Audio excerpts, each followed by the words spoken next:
And we are back, folks. Another edition of the Michigan Recruiting Insider Podcast. And pleased to be joined by Mr. Marich, who now has a Mrs.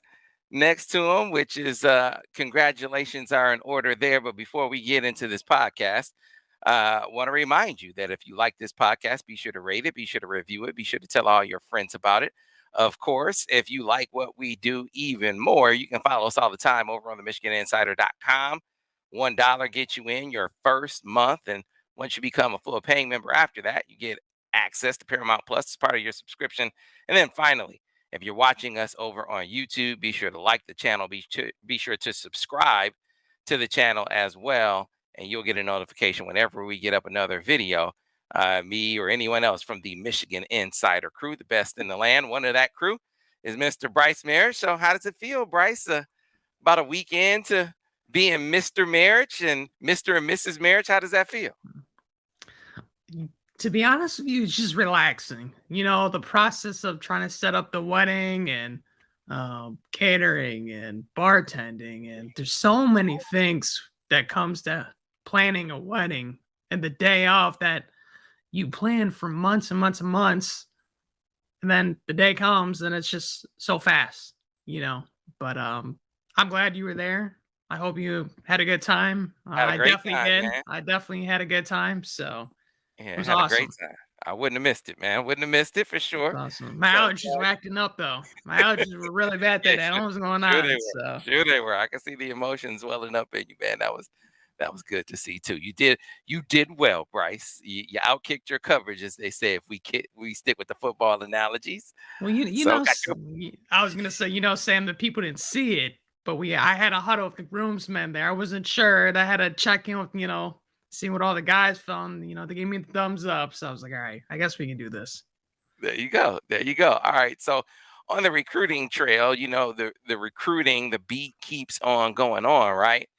And so even though it was an away game, Michigan got unique circumstance. They had a visitor, a top 247 visitor at that, make his way to campus, right? Yeah, so Davon Hobbs, a 2023 four-star defensive lineman out of the great state of North Carolina, actually took a trip up on Sunday. And this is a guy that actually was visiting Ohio State. And so I think maybe got bored of the game against Rutgers. I'm not sure. But he said, you know what? He said, let's check out Ann Arbor because it's about a 4-hour drive from Columbus. So he made up the trip with his family. I know his, I want to say younger sister is looking at college basketball programs. Yeah. So that's a feather in the cap because, Sam, as you know very well, better than others, the women's basketball program is on the rise right now. And Kim, you know, Barnes-Rico, she's doing a fabulous job with that program. But anyways, yeah, so the football team got the win at Kinnick. They flew back, and now they're welcoming a 4-star defensive lineman on campus. And I was told it went really well. I know I talked to him just a little bit, and he said what really stood out was the program itself and just, I guess, how they handle the defensive linemen, especially the edges and the, you know, edge rushers and defensive ends. I think that's kind of where they see him at. He's kind of a bigger, kind of a tweener. He's 6'4", 265 right now, so he could bulk up and slide inside, or you could take off some pounds on him and slide him more to the outside. So a big thing with Mike Elston is that he likes that versatility, you know, to be able to move guys around. But this is a guy, Sam, they offered in June, so maybe a lot of Michigan fans aren't too familiar with him and his recruitment, but they offered him in June. He really wanted to take a visit during the summer, was unable to do so. He's kind of blown up recently. He's landed a lot of offers. He's got about, let me double check, 26 offers to be exact. And from a lot of the top programs, as I said, he was just at Ohio State. He's taken 3 of his official visits. Right now, the plans are Alabama and Georgia to get the last 2. But he told me that he would like to get back to Michigan. Not sure if it's going to be official or it's going to be unofficial, but I was told the main purpose of this visit was trying to get him back up to campus and any aspect, if it's official or unofficial. And after talking to him and people inside the program, there's good possibility of that happening. So I think all signs are pointing in the right directions in this recruitment. It's kind of an uphill battle at the moment, but this is a good first step. And definitely a surprise as well.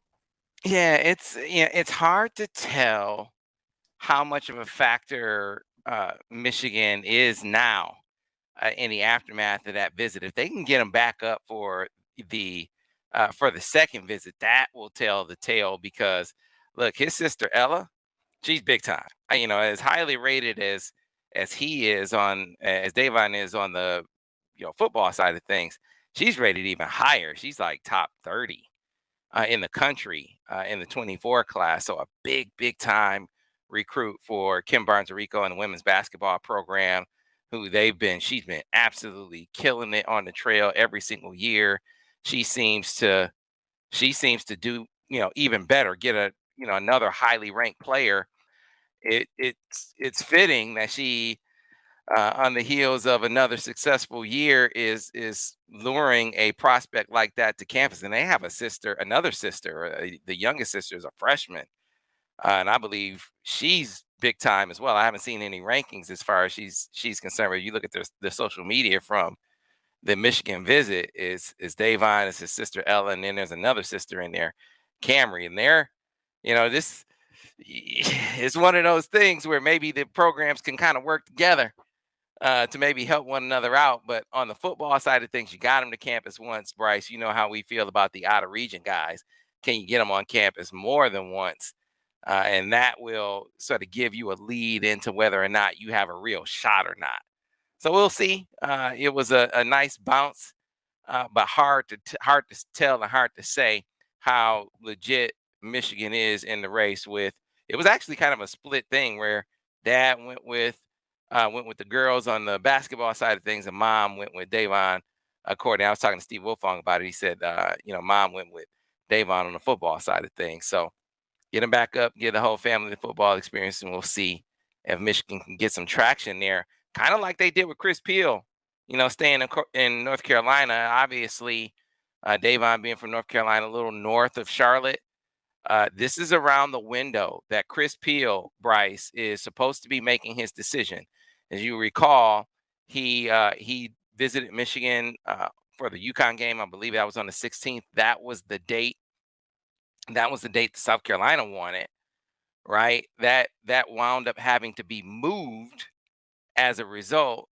And it was one of those deals where you thought maybe Michigan was going to be the last visit. It wound up not being the last visit. He moved the South Carolina visit down, and then was going to make his decision after that. Well, now comes word, Brice, where I was talking to Steve about this too. He said he being Chris Peal, is supposed to make another visit back to Georgia this weekend. So where do things stand? I'm actually going to go to Providence Day Friday. So tomorrow, we're recording this on a Thursday. I'm going to go to Providence Day tomorrow, kind of get a feel from Chris about where things are sort of leaning timeline wise. But circumstances with Georgia haven't changed. They're still loaded in this class at corner. And I got to tell you, since he made his way to Michigan, just the vibe, the Michigan vibe with him is palpable. Like, he clearly is feeling a lot more comfortable with Michigan, and as important, if not more so, mom is feeling really comfortable with the idea of him going to Michigan. That was one of the things that really came across in my conversation with them. But Georgia's Georgia. There's nothing that says they can't stack 4 highly rated corners in the class, but the need for him at Michigan is clearly greater. It is, he is at or near the top of the board. The class is devoid of guys at the position right now. It just seems to be a lot of things lining up that are favorable for Michigan, Brice. And the other thing is, my gut tells me Michigan is feeling really, really, really good about this one. Now, that doesn't mean anything if the kid isn't really feeling them as much as they seem to be thinking he is. And I'm gonna find out more about that tomorrow. Yeah, going back to his official visit, Sam, I think what was really crucial when it came to that trip was, again, he was the lone guy on campus. So again, I don't know if people recall that official visit, but they got to personalize that trip, really customize it to his liking, what he wants to see, what he wants to do. and spend much more time compared to, let's say, the Penn State or Michigan State game if they were to try to get them up for one of those games where they would have several official visitors in town. Biggest thing for me when it comes to this recruitment is not getting just Chris's approval, but like you said, getting his family's approval and really getting them on board to saying, hey, this is the best spot, the best destination for Chris and his future. And from what I've heard from these, trips and kind of the recruitment going forward, Michigan, especially Steve Clinkscale, have done a fabulous job forming that bridge and that bond with not only Chris, but the family, and showing them, hey, this is a great opportunity, not for you on the field, but off the field. And I think that's really resonating and connecting with the family. The biggest thing I'm looking out for, though, is Georgia. As you said, at this point, especially with defensive players, they can almost pick who they want, especially with how well they've done in the past few years here. So right now, if I had to, narrow down the race, I would say it's more of a Michigan, Georgia, neck and neck battle. I think other schools are definitely in the fold and definitely making a strong push, but I like where Michigan stands, but I like where Georgia stands. So we're going to see where things go. I'm not close to a crystal ball pick on this. And I know, Sam, you've been on this recruitment better than anyone. And if you feel good about Michigan, I feel good about Michigan. But I know, as you're saying too, Georgia's right there. So you're going to have a better feel after you visit him, I know. Yeah, you got most of the other schools and the guys who cover the other schools in this race, it was North Carolina State and Michigan. That was a strong vibe. It has definitely shifted to Michigan and Georgia. The common theme is Michigan, right? Which is, they're the surprise in this mix. But I'll go back to what I said before. And by the way, it's worthy of note that as good as I hear Michigan is feeling about this, Georgia seems to be feeling just as good. Like, if their guys are saying, yeah, Georgia really thinks they're about to get him as he's getting closer to making the decision. And we just had this whole deal last month or a couple of weeks ago about how it's great to have the last visit.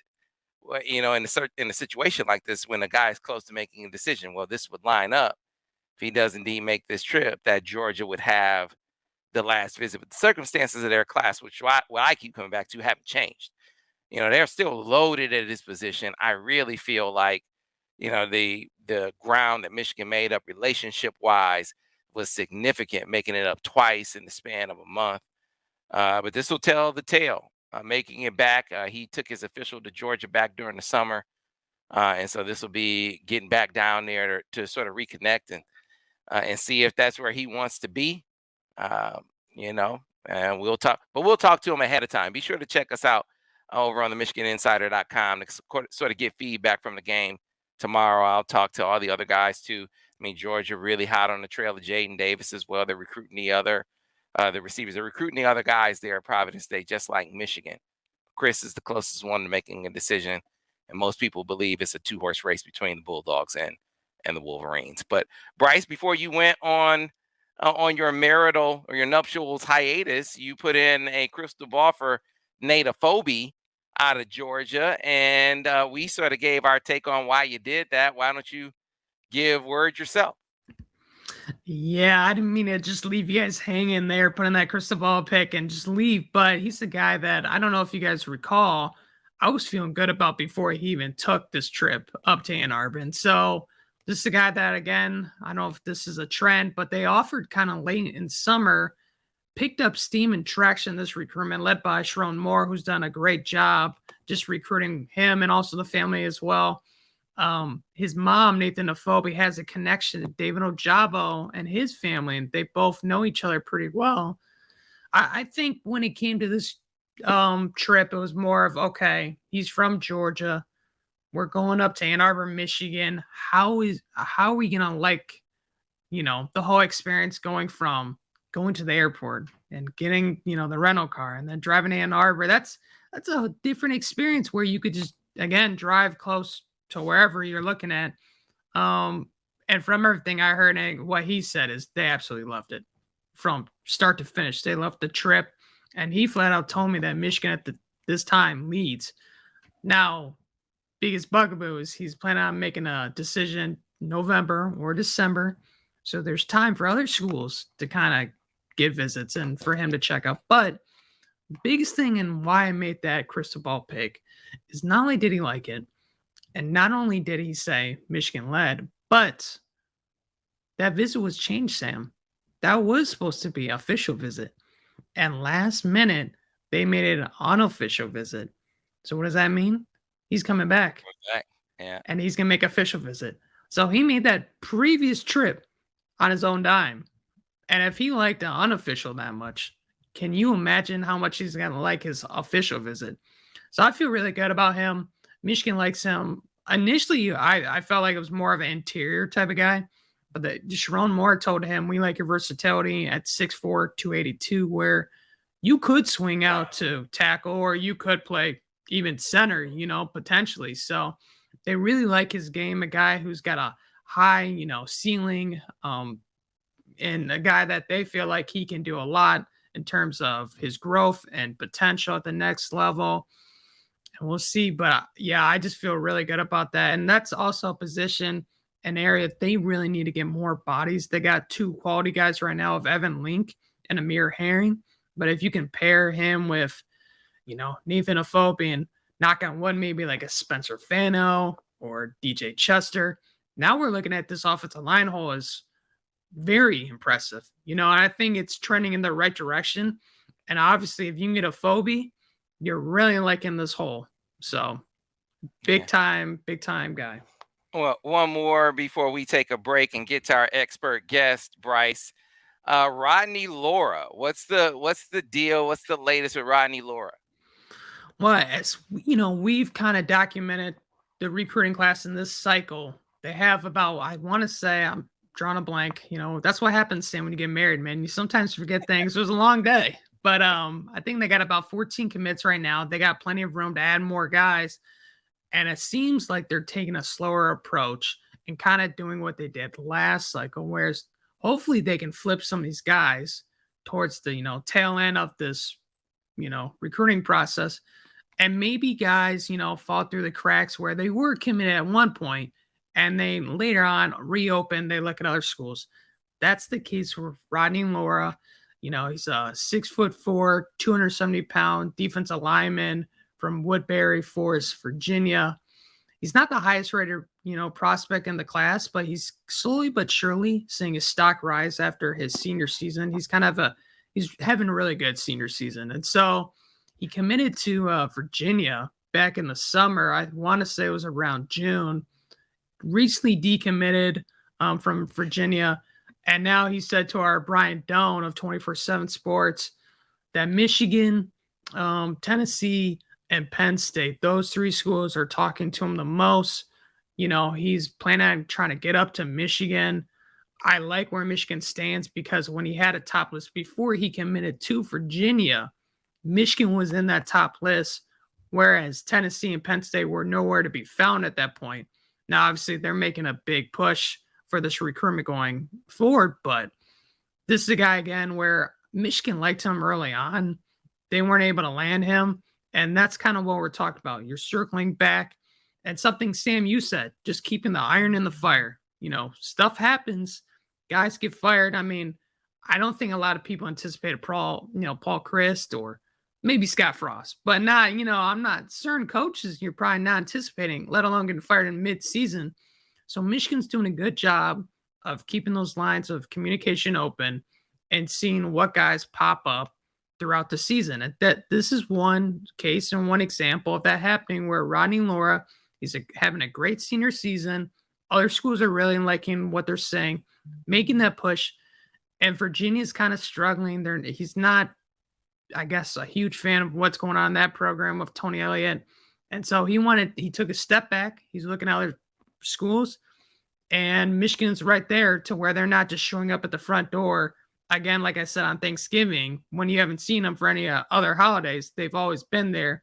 And that's what they're doing in this case. He's a guy I think they have a good possibility of they can add him to the fold when it's all said and done. But first step is getting him back on campus.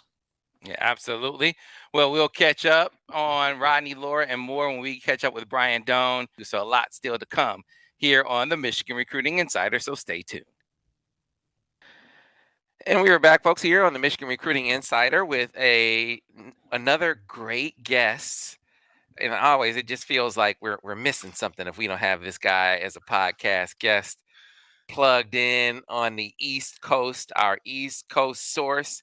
Whenever there's a prospect we want to know about, I call my guy Brian Dohn. How you doing, Brian? Listen, Sam, I am starting off the day speaking with you. I got to speak with you last night. I cannot be much better. Well, listen, I've seen and talked to Nick a lot. Nick, I got to give Nyckoles Harbor a lot, right? Hey, people should just know. Yeah, when you say Nick, everyone around the country knows you're talking about Nick Harbor, right? I don't care where you go, what campus you're on. You say Nick, they know it's Nick Harbor. Yeah. But Either that or it's close to Christmas with Saint Nick. But other than right, that, yes. I've seen him talk to him a lot. You've seen him talk to him for even Yeah. longer. We're deep in that recruitment now. What's the latest you're hearing on him coming off the Michigan visit and with 3 visits remaining? How do you handicap that one at this point? It's funny you say we're pretty deep into it, but not nearly as deep enough, right? There's more to it because he only made 2 visits, 2 official visits. And you're looking at South Carolina and Michigan as the official visits. He's still going to take one to Maryland, which he always tells me it's going to be after the season, which is when Maryland's going to want him on campus so they can devote all their time to him. And he was supposed to be at LSU for this weekend and didn't go because he has a football game.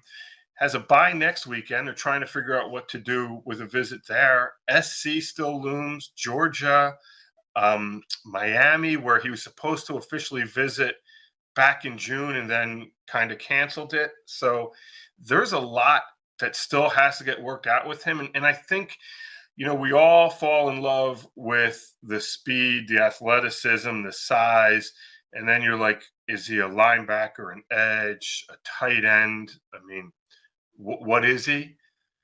I keep going back to something he told me over the summer when we were going over recruiting. And I think this is something that people really have to pay attention to.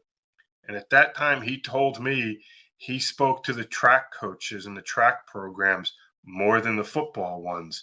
And so as we try to handicap this, it's a little different because I think NIL stuff will come into play, not only in the football side, but the track side. But the track element is a big deal in this one. And it's not some kid who's going to play football and run track in the spring. It's a kid that is going to do both and have one be sport 1A and one be sport 1B. And I think, so when we say, are we deep into it? I don't think we're deep into it yet. I think we're further along than we've been. Things really seem to be skewing towards the last place he went. I mean, I know there was a lot of SC buzz after he went to SC. A lot of it, right? There was a ton of Michigan buzz after his initial Michigan visit. The most recent recipient of it, at least before his latest Michigan official, was South Carolina. A couple of visits to South Carolina in a month or month and a half span of time. Do you think that that's just the nature of how his recruiting is going, that he goes to a campus and he really feels that campus for a time and momentum is seized by the next program? Or do you really sense that there are programs that are, at least at this point, legitimately out front of the others? Well, I think it's both, and I think one of the reasons you see South Carolina and Michigan maybe out front of the others is because he's spent a lot more time at those campuses. When you're there for an official visit, Sam, for unofficial, you're there for a day, you do certain things. It's different than an official where you're around the team the whole time and you see campus and you meet with the academic folks, and it's really just you and somebody touring you around, and you get that really personalized treatment. And not to say he didn't get it on unofficials, but it's just different with officials. And the other thing is, this is not a Nyckoles Harbor decision per se. It is a family decision. And so, the family and his parents especially are getting more input than maybe they had when they went, like South Carolina. It was really big because he's talking about getting into sports medicine, maybe being a doctor. And South Carolina put together a plan for him where he can do that. And it was the first time he and his parents really heard how you can mesh athletics with that. And then he went to Michigan. It was the academics and how, the alumni pipeline and how the education and the degree opens all these other doors and gives you different pathways. And it was the first time his parents got a chance to hear that. And so, listen, it's an official visit. You really have to be bad at it to screw it up. And so you're overwhelmed with all this new great information on why your son, or for Nyckoles, for himself, why he's going to be the center point of not only your football program, but maybe your athletic program. And if you don't come out of these visits feeling great, man, that school should just close up the visits. Yeah, I hear you. And yet someone is going to have to set themselves apart at some point. Do you think it's a track element that does that? Or is this one of those cases? And you got to ask us, you cover recruiting for a long time. Every kid talks about academics. Every kid, Yeah, I mean, without yeah, question, talks about right, academics. right. How big of a factor do you think that legitimately is in this race, though? I don't, and here's why. And I believe this wholeheartedly. A degree is what you make of it, right? So you go out, you get your internships, what connections you have. It's what you make of it. And what may be great for maybe one school has a great engineering program, but you're not interested in engineering, you're interested in philosophy. And so you go to another. So it's more about the majors and the connections. But listen, he is a world-class athlete. And when you're that, you're majoring in not only your academic side, but in sports. And sports can set him up for life in a much different way than, you know, maybe a non-sports career. And so to me, it's where you feel comfortable. And for him, it's where he feels comfortable in track. Listen, this is a new kind of way of doing things with NIL, and a lot of kids don't want to speak about NIL, but yet when recruiting happens, on some of those back end whispers and stuff of differences, a lot of it can come down to NIL. And I'm not saying the best package wins, but if one place can do something with NIL that's significant and the other place is like, oh, that could be a difference maker too. But there's so many different avenues for him to go to. And I think what it comes down to, Sam, he's talked about waiting until February even. And I mean, great. I'll cover it till February if you want. I don't have an issue with that. But so then, are the bells and whistles of the visits done? And now it's just the coaches and the in-homes and how you're staying on top of him moving forward from that. If your visits are done, like Michigan, I mean, Harbaugh's going to have an in-home with him at some point.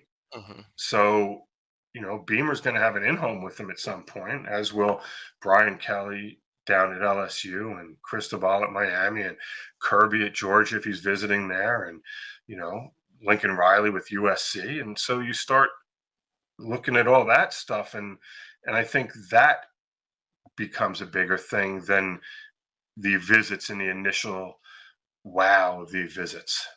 So a couple of things that he's said to me over the course of the last year that really stick out. First, and I want you to react to both. First, as it relates to NIL, he said, NIL is going to be big for me wherever I go, right? And he didn't say it in an arrogant sort of way. Understood. It was sort of a, it's kind of true with this kid's profile. I just said at the beginning of the interview, man, you say Nick, people, oh, Nyckoles Harbor, oh yeah. And so he has that recognition coming in. So I wonder if you think there's legitimacy to that. And then what I sense Michigan really trying to lean into from the academic side of things, because you make a great point, and it's why academics are downplayed in the final analysis for most kids, is what you make of it. The academic opportunities are often a byproduct for most of these kids of the athletic opportunity, and yet this kid has never gotten less than an A. He brings home an A minus, and his dad is like, what happened, right? That they really seem to be like, that's the thing. Now, I don't know in the final analysis if Michigan can show enough of a distinction between it and the other schools, but it certainly seems to be trying to. Yeah, and again, I'll address the academic thing first. Listen, and I always say this: if you look at a Fortune 500 list of CEOs, they're not from 5 schools; they're from all over the place. And so it's what you make of it, and I think that's important. And if it was, I think academics become something that recruits and parents talk about when it's convenient, right? So to me, it's about connections, job placement, internship opportunities, and what you make of where you're going to school, and do they have those opportunities, right? So if we're just going to say academics, well, then any kid who says academics is important, it's carrying a 4.0, should be at Stanford. Oh yeah, It's, yeah. it's Look, closed, I right? understand. That's why I asked the question. Right. I know No, for no, most right. No, and I'm just saying, it's lip right. service for most. I just wonder, do you think that's Now, that way for him? I'll give you an example. I have a kid my kid's a senior. He's going to college, and he's going to play Division III lacrosse. And he picked a school on job play. He's great academically, much better than I could ever imagine being. But he picked a school based on what he wanted to do, and the majors and the job placement that they had from that. And I think, especially with Nick's family, that's what these decisions become. And then when you're talking about NIL, listen, I think he's right in terms of having a national presence everywhere. But if you're running track at USC and you're running track at LSU and you're playing football at USC, you have a lot more brand recognition and a lot more businesses close at hand at USC than a lot of the other schools in the mix. And I think that's, you look at Caleb Williams going there, you look at Jordan Addison transferring from Pitt to go to USC. Listen, man, I lived in LA for a long time. There are 3 things that matter in LA sports: the Lakers, the Dodgers, and USC. Okay. Those are the ones that captivate LA. UCLA, when they're good, they captivate the UCLA crowd and some of the hangers on. USC football captivates everyone. It is a tremendous academic place that a lot of people don't know since it's a private school. But there's a lot more opportunities in LA than anywhere else among his suitors. Yeah, it should be interesting to see how it unfolds. Yeah, I no actually doubt. have a piece with his dad going up on the MichiganInsider.com. By the time this posts, you folks will be Sam, able you need to just have a message board, like a Nyckoles Harbor message board too. Just for it's almost like, and it would be great to compare this to the Rashawn Gary recruitment on which is more intensified. Yeah, Especially for you. I mean, there's you probably could have had a Rashawn Gary message board at that point. I think we did at one point. Or at least it dominated an extra board that we had around signing day and coaching changes. So one of those things, man. Um, let's switch gears. Let's switch gears and talk about another couple of kids here really quickly. Yeah. Let's go over to really quickly Joseph Mupoyi. I bring him up because you just saw Joseph Mupoyi. He was a guy that Michigan was on for a period of time. He had to go to a prep school. Meanwhile, Michigan picked up another couple of commitments from other guys, and he still kind of kept in contact, but seems to be kind of below the radar. What's up with Joseph? Well, you're right. I saw him. So he was at Archbishop Carroll with Nyckoles Harbor, which is where you and I both met Joseph. He's from Congo, came here to play basketball, transitioned to football. So now we have that out of the way for the people that don't know him or, don't remember. So he's at St. Thomas More up in Connecticut, where I think Michigan had a linebacker a few years ago from Florida who played there. Anyway, I was with him. He looks great. When I saw him in DC last fall, he was some skinny 6'5" kid, and now he's a jacked 6'5", 240-ish. And to me, he's a premium position because he's an edge kind of rush end guy, defensive end. And Michigan, like Penn State would take him right now. There's a lot of places that would be like, yes, we'll take him right now. Michigan will continue to chart him, is my understanding. If there's a kid who's really good at rushing the quarterback, I don't care how many kids you have in your program, you need those kids. There's never enough of them. And so I think Michigan will get a chance to continue to evaluate him. St. Thomas More. So Joseph's a post-grad, maybe. I mean, he's right on time, but because of his age, because he came over from Congo, he was too old to play in the WCAC, which is where Archbishop Carroll plays. So now he plays at St. Thomas More, where they have post-grads. And, they've played the University of New Haven JV. They played Navy Prep, which is, if you commit to Navy, 95% of those kids go to a prep school in Rhode Island as a transition year between high school and going to the Naval Academy. Same thing with Army and West Point. And so he's playing those kind of places and not your traditional schools. And so it's a little harder to get tape and to evaluate him. All right. Another couple of kids that we talked about earlier in the podcast, starting out with a kid I'm actually headed out to see Friday night again, heading over to Providence Day. They have a number of prospects. Most people start with Jaden Davis, and Michigan very much recruiting him. But Chris Peal, the 23 cornerback, is the kid that's closest to making a decision. Wolverines hosted him on a really strong official visit. Can tell that there's confidence emanating from Ann Arbor on him, and yet there is got word from Steve Wilfong that he is going to be taking another visit to Georgia before he makes a decision. So what do you make of where things stand with Chris Peal? I've spoken to you about this, just on the phone, but for me,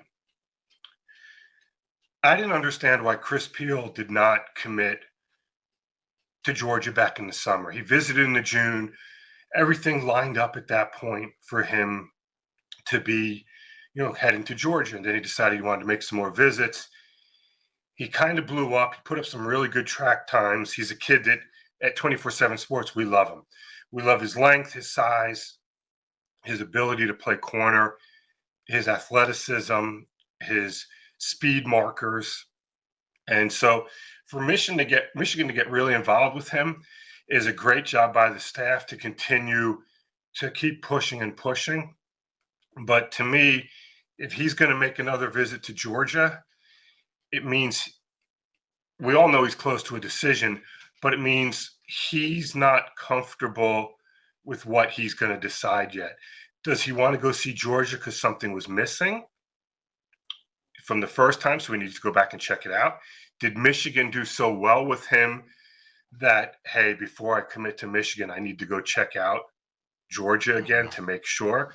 So, I mean, it's significant, but I think it's a great job by Michigan to be in this part. And I know, listen, Michigan's in it to win the recruitment, not to finish second. But then you factor in where he's from, in the Carolinas, close to Georgia. It's a really good job by Michigan to be where they are. And, recruiting, Sam, this stuff can last. You can commit now, but it could last for another couple months. Yeah. All right. So another kid from down your way that the Wolverines have been staying in the game with. He took his visit back in June. I know he visited North Carolina as well. He decommitted from Virginia a couple of weeks ago. Rodney Lora. So what do you make of Rodney Lora's recruitment and how that one's trending at this point? Yeah, he visited Penn State last weekend, unofficial, did not get an offer. I think some schools, he did not go out and do camps, whether it be, the Under Armour stuff or whatever. So you don't have a lot of those measurables times, camp times. And so I think schools are waiting to see that. His tape looks good. 6'3" to 6'4"-ish, about 260 pounds or so. Does not have plus length.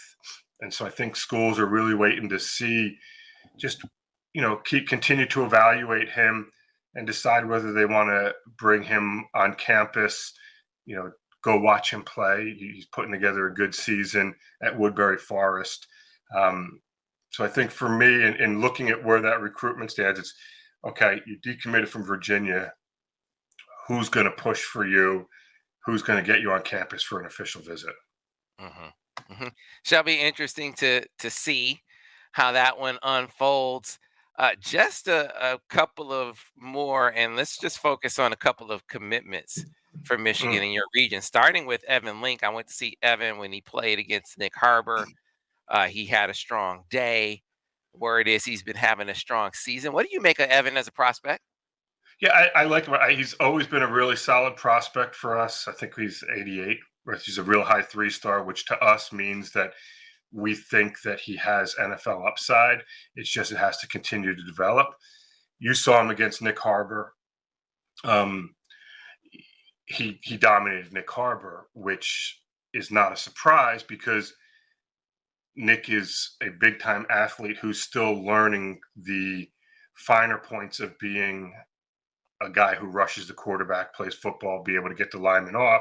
Evan Link is much better with his hands. He's a technically sound offensive lineman. Full disclosure, our rankings come out next week, our updated class of 2023, and I put him in front of the committee, which I'm part of, but put him in front of the committee for consideration to move to 4 stars. So we'll see how it develops. If he does not move there now, he could still get there by the end of the season. And I know people think it's a 3-star is a bad prospect, but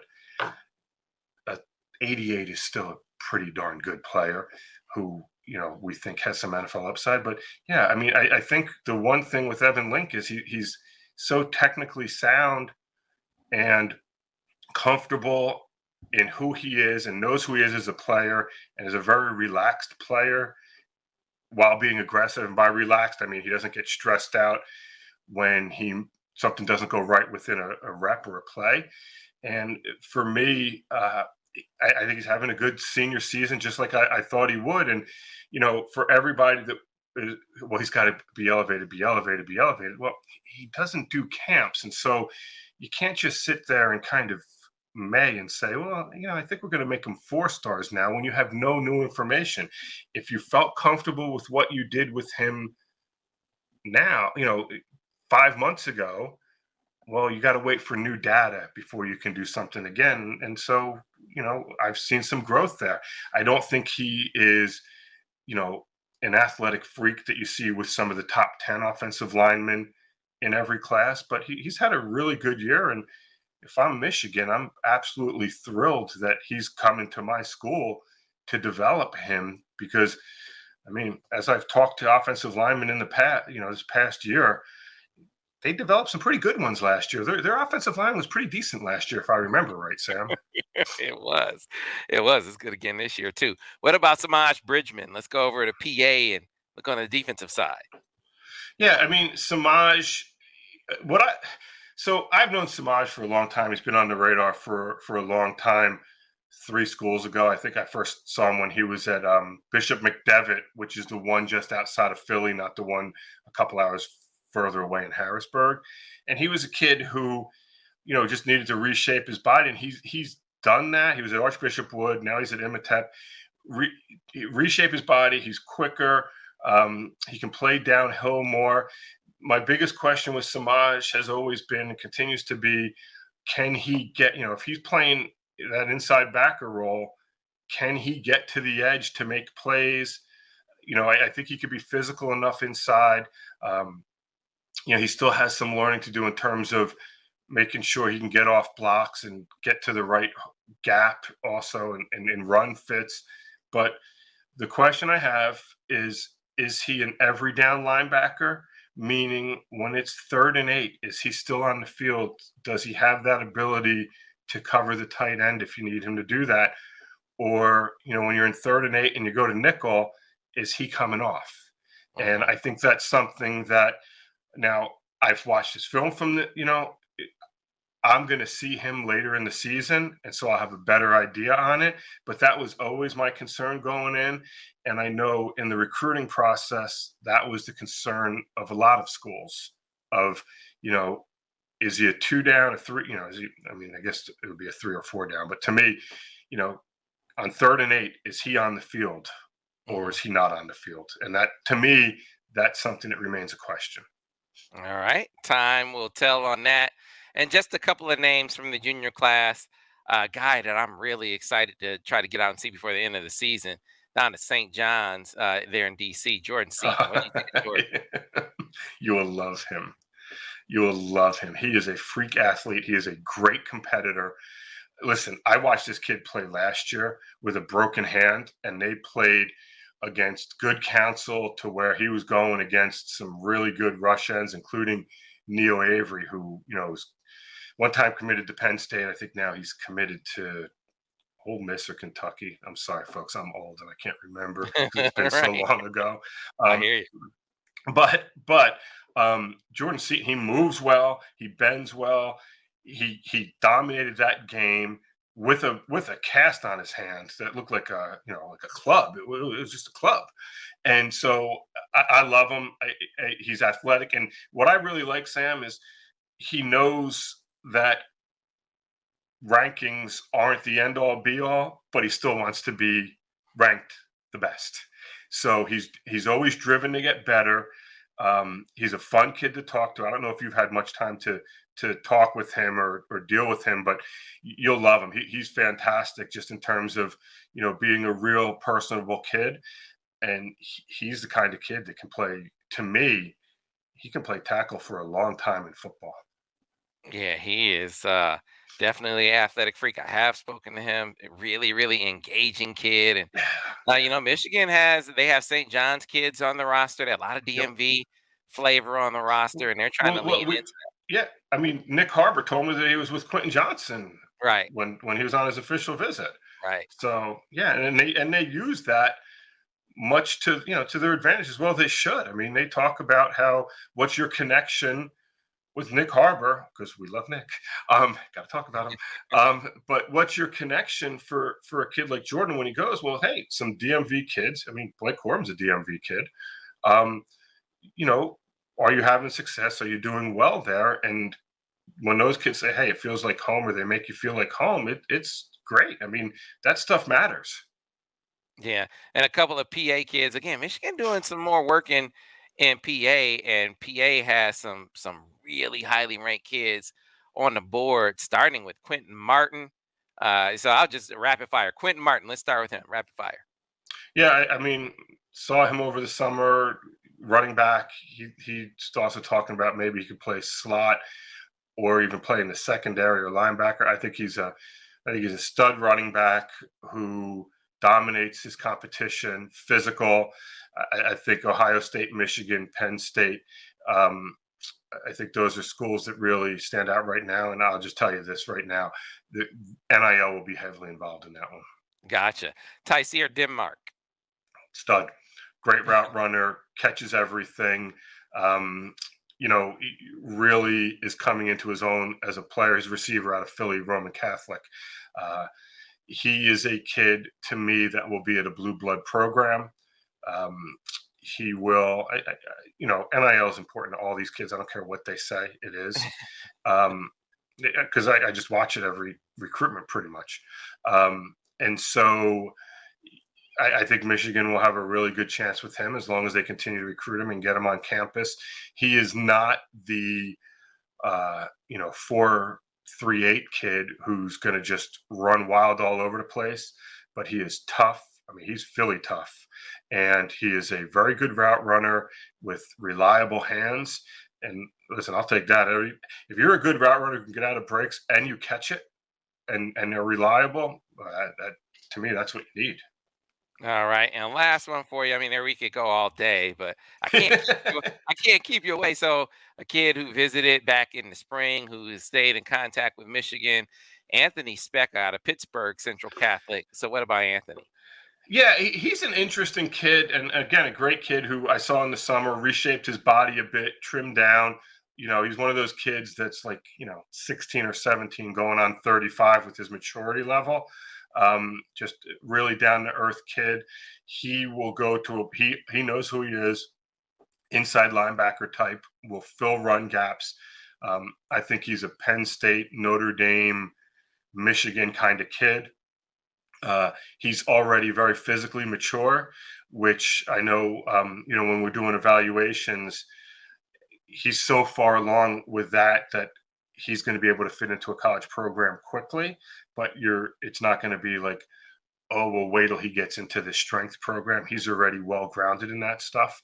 But I think he is a kid that, to me, when you're talking about types of kids, with Michigan, Ohio State, and Penn State from that region, he fits the mold of those. And Notre Dame, if they're going to move on him, he fits that mold too. Again, with him, he's going to make a ton of visits. He already has.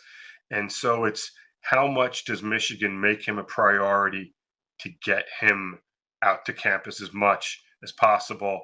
And is it enough to offset what Penn State will try to do? Because don't forget, Terry Smith recruits Western PA for Penn State. And he is, Sam, like, you're a legend in Ann Arbor. Terry's a legend out in Western PA. Yeah, man. Since I remember Terry when he was the coach over at Gateway. Monte Nicholson. Yeah, Monte Nicholson, and then kids before. I mean, you had to go through Terry to get guys. And even if it wasn't one of his kids, if it was a Western PA kid, you just like, hey, you hear anything on this? And then, he'll give you the rundown on everything. So he's locked in, and he's tough to beat on some of those kids out there. Yeah, I hear you. I'm sure he will be for this kid as well, for all those other programs. Well, as always, Brian, you filled it up. We appreciate your time. I know you got to get back to all the other schools you have to give intel to as well. So we appreciate you taking the time today. Hey, Sam, anytime for you, man. It's always fun being on, and I appreciate it. All right, folks, to the rest of you, if you like this podcast, be sure to rate it, be sure to review it, be sure to tell all your friends about it.